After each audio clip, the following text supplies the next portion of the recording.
Does your life revolve around capturing social media-worthy moments? That's perfect, Aunt Carol. Smile next to Grandma. If you're unable to get through class or work or even a shower without checking your social media, you might be a social media addict. It's a real thing.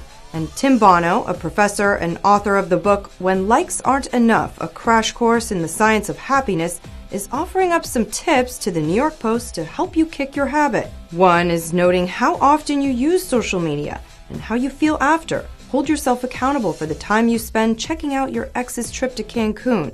You could be more motivated to cut out a negative habit if you're fully aware of the emotional cost. Also, don't use social media when you're feeling down. Excessive social media use has been shown to decrease happiness, trigger jealousy, and feelings of isolation. Bono also suggests replacing your social media time with something that makes you feel happy. And remind yourself, this is a highlight reel, not real life. There are also some apps like these that may help control your time on certain sites and apps. So you won't have to write letters like this. Sorry, Mom, I have to retake Introduction to Beekeeping. I was on Instagram.